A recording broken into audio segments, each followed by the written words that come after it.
What's good, your boy ATK with another reaction, and today we're about to react to a DerekFDB video, and we're gonna see what he's getting into and talking about today. But before we get into that, y'all know the procedure, man. If y'all not subbed, that sub, but that like button. We like at 207 right now. I'm trying. What is today? Today's Monday, the 12th. Let's get it 220 by Friday. I know y'all can do it. You know what I'm saying? Y'all always hit the goals. So we gonna see what that being said. Let's get to it. All right, this is DerekFDB, the creepiest kids show. Now, this what made me want to click on this video is the thumbnail. If y'all know Goosebumps growing up, you know what I'm saying. I know some of y'all might be younger, but Goosebumps the show. Oh my gosh, that I have so many memories watching that show at nighttime and being terrified. So I had to click on this one, but let's get to it. Those aren't normally something that's supposed to be scary. In fact, they are. They're the opposite. A lot of them are, bro. Bright and happy, sweet and kind. Teletubbies. That son with the baby and the Teletubbies in general, that's kind of creepy too. That should be on this list. Find the world. But that should be on this list. There are kid shows that are a little darker. Courage Cowardly Dogs. Oh my I remember god. back in elementary school around Halloween time. That my teacher decided she would put something on for the class to watch. She had done this before, so we were all excited. What she choose? What she choose? I was excited. We all sat in rows on the colorful rug, crisscross applesauce, everybody's knees touching, and she rolled out one of those old big TVs. What she put on? Fuzzy feeling when you touched them. I was Night Before Christmas? I was excited to see SpongeBob or Shrek or whatever it could be. But when she turned on the TV, it wasn't Shrek or SpongeBob. It was Goosebumps. Oh, heck no. I'm done pausing to this. That teacher has been fired. A teacher putting on Goosebumps for students at school? What? That's not okay. May just be too young, but when I tell y'all this show used to give me nightmares, I mean nightmares. The episode with the gnomes specifically. I'll be facing my fears. Terrifying. I'll be going over some of the episodes that were buried deep in my subconscious with y'all. Hey, and in the end, I'll go creepy. over the episode that doll was always most as a child. So strap in. That doll, boy. Starting with the one known as the scariest to the general public. The doll?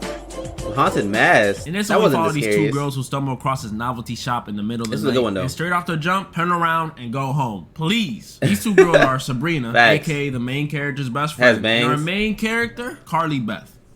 What kind of name? In typical horror fashion, our main character is fascinated by the novelty shop and wants to go in. I mean, it has scary mask and an ominous man watching them. Who wouldn't want to go in? But before she can take a step into the shop, her best friend Sabrina tells her no. Thank God. That's a good friend. But after they leave, we see why Carly Beth was so interested in those scary looking masks. You see, Carly Beth is constantly being bullied in the form of people scaring her. These boys from school, her best friend, her little brother, all be scaring her because she's a big scaredy cat. And honestly, relatable. Not anymore, but I used to be the most sensitive, easy to scare kid on the face of the earth. And let me tell you, crying at every horror movie gets old. And it was starting to get old for Carly Beth too. To get a mask? The next day at school was the last straw. During lunchtime, the two boys that scared her from the night before come over to her table to apologize, saying they were just joshing around, having some fun. But Carly Beth was not having it. She tells them whatever, just go away. But when they go away and Carly Beth takes a bite of her sandwich, she notices this PB&J is a little more chewy than normal and tastes a little like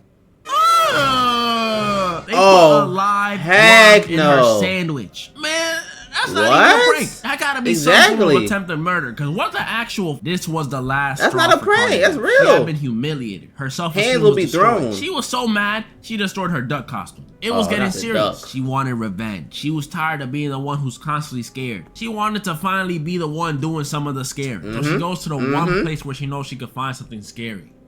The novelty shop. Yep. Carly Beth gets in and is met with this creepy old dude who, although is hesitant at first, lets Carly Beth shop around. My dog. Carly Beth browsing around and she's not really rocking with any of the masks. It's not scary enough. Conveniently though, she finds this backroom that has exactly what she's looking for. What are you doing back there, bro? When she goes to grab it, the old dude comes out of nowhere and tells her, nuh-uh, these masks are not for sale. Carly Beth persists and tries to give him a whopping 30 bucks. Bro. Hold on, she's 30 balling. bucks. But the old man still says at no. That age? Come on, dude, 30 bucks? That's like a meal at Chick-fil-A. What are you doing? Old dude tells her she's not ready for the responsibility of the mask. What's on his face? Super dangerous.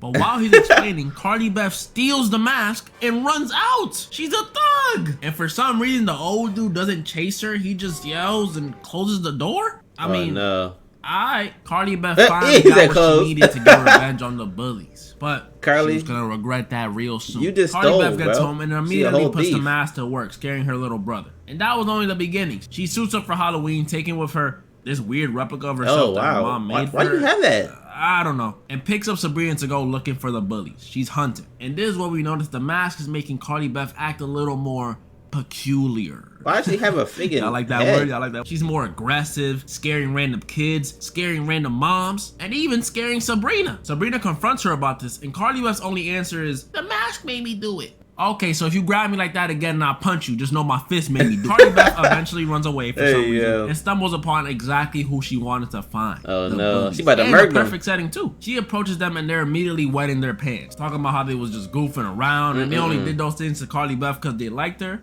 Oh, how could we all be so stupid? Ate a worm? The old worm in the sandwich movie.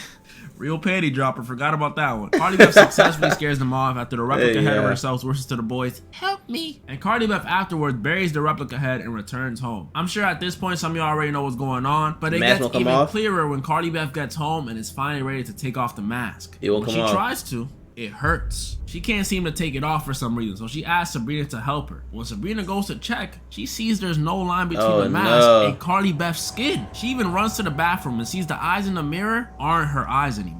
Yes, ladies and gentlemen, she has become one with the mask. This was insanely scary as a kid. That's tough. Getting stuck as your Halloween mask? That's tough. Nah. It's bad enough that it's this mask, because let's be real. If you were stuck looking like that, you are not pulling a single person. Hey, like, just bro, scratch having kids off the list. I mean, somebody out there. I think if it was one of those random funny masks, it'd be even worse. Like, imagine just trying to trick or treat one year. Your mask gets stuck on you, and now you're stuck as the 44th President Barack Obama or something. Like, I ain't signed up for this. Carly Beth runs back to the novelty shop where the old dude is waiting for her, and he explains to her that that's her new face now. Carly Beth understandably starts tweaking out, but the old man interrupts her and tells her that there might be one last chance to remove it with a symbol of love. So why don't you just say that in the first place, weirdo? How he was just like her and he didn't love himself. Blah, blah, blah. This ain't about you, bro. Before Carly Beth could know what a symbol of self-love is, the other masks start floating off the shelf. This may look goofy, but you gotta understand, as a kid, this stuff was scary, at the time, bro. Floating heads chasing you? Come on, buddy. Be real. It's a little scary. The heads chase Carly Beth all the way back to the cemetery where she buried her replica head, and they start backing off as soon as she raises it up, accepting that the crybaby scaredy cat girl she tried to bury is her, and she should love her regardless. Carly Beth is finally able to take off the mask. Woo! Bro, I ain't gonna lie, at the time though, the graphics, I was like, this is She crazy. goes home and hugs her mom, who had been worried about her all night. And while they're talking about Carly Beth's night, they turn around to see the little brother wearing the mask. Boom. She brought the mask home? Are you serious? Pretty scary, pretty scary. Why would you bring it home? I don't know why she didn't just burn the mask. Exactly. But that's the one deemed the scariest to the general public. That's still not the one that I found the scariest. The doll one was scarier than that. I have to go over one that I found almost as scary as the scariest for a different reason. What? Where's the doll? Goosebumps episodes, it has to be the doll. A mask or a werewolf or anything like that. So you're probably wondering what makes it so gotta scary. Be the doll, and this one we follow a boy named Michael whose life might be worse than Carly Beth. Like Carly Beth, he's constantly being bullied, but instead of it being some boys or his best friend or his little brother, it's his little sister.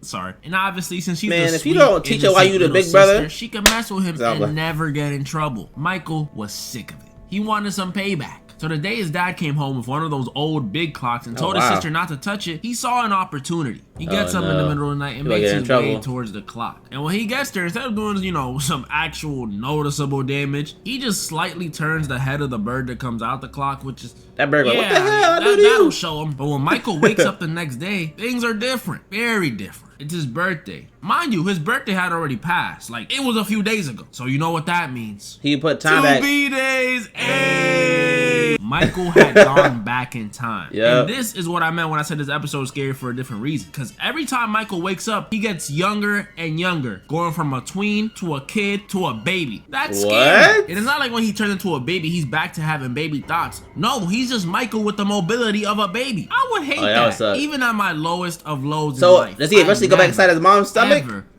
Wanted to revert back to being a baby. I got too much left in the tank to stop. And it wouldn't have just stopped at being stuck as a baby. Next day, he would have been back in the womb. The day after that, back in the sack. And eventually, ceasing to exist. Which is essentially and you would still remember. Sort of. Luckily for Michael, though, he realized the way to prevent himself from getting any younger was to turn back the bird's head that he messed up earlier. Effectively saving himself from having to go back in the sack and essentially death.